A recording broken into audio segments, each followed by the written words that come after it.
The Pelicans and Grizzlies are completing a trade to send Jonas Valanciunas to the New Orleans in exchange for Eric Bledsoe and Steven Adams. The Pelicans are trying to build a team around Zion Williamson, who's rumored to be unhappy with some of the team's moves this offseason. The Grizzlies are looking to add more weapons to go along with Ja Morant, who led the team to the playoffs this past season.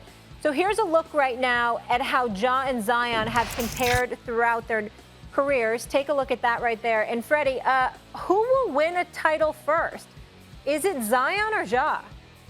I believe it's going to be Zion, but it's not going to be in New Orleans, because if you're making noise already after 2 years in New Orleans that you're not happy with things, whether that's something that's coming from outside of Zion or inside of Zion, that means he's already got his eye looking at the landscape of the NBA. Maybe he thinks about the New York Knicks or somewhere else. And I love Ja Morant. Guys will want to play with him in Memphis. He could potentially be a Giannis Antetokounmpo situation in Memphis, what we've seen with Giannis been able to do with the Milwaukee Bucks. Not saying win a championship, but be enough of a piece that guys want to play with you. Same thing with Trae Young with the Atlanta Hawks.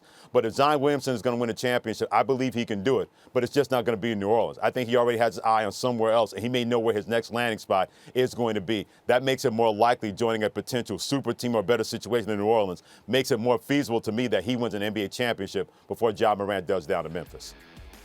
Yeah, I think Ja wins a championship first, and not only because he's talented, not only because he went to the playoffs last year and beat the Golden State Warriors in the play-in tournament, not only because of that, but also because of their head coach, Taylor Jenkins. So Taylor Jenkins got a chance to learn under the coach of the year over in the Giannis's team, right? The Bucks, who just won the championship, right?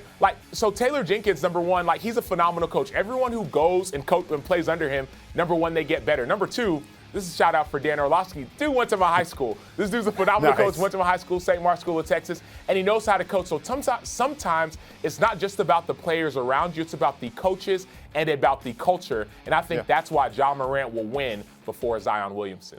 To your point, Ja Morant, to me, Sam, is in a better situation because the Memphis structure and the Memphis coaching staff is better with the New Orleans Pelicans right now, although I think they made a really good hire bringing in Willie Green, a former assistant of the Phoenix Suns. I think it's better for the NBA if Ja Morant stays in Memphis, and also you have my man Zion staying in New Orleans, but I live on planet Earth. I know that's probably not going to happen with Zion Williamson. Thanks for watching ESPN on YouTube. For live streaming, sports, and premium content, subscribe to ESPN+.